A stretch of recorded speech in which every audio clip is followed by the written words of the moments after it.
Hello friends, मैं शिखा सिंह लखनऊ से welcome करती हूँ आप सभी लोग का आपके अपने यूट्यूब चैनल सभी बहनों पे।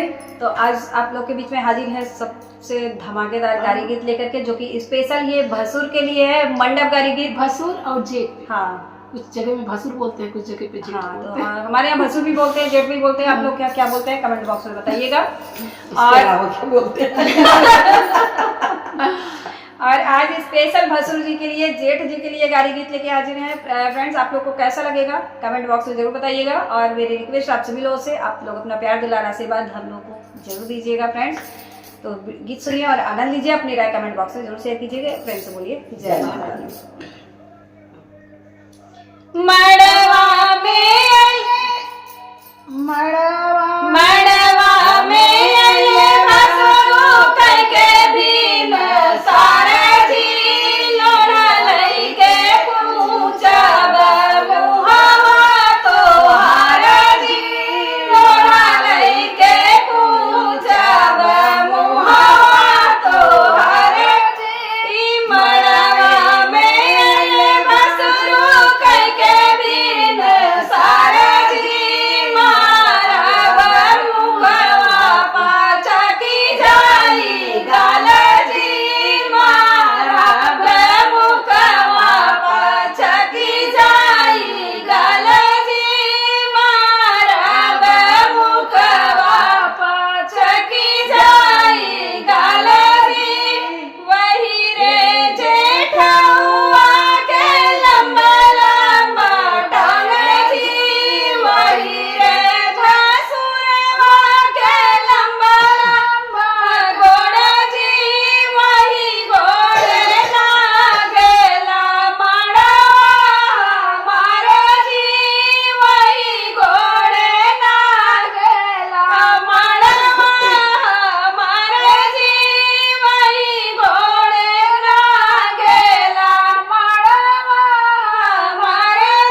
खाली खाने का है।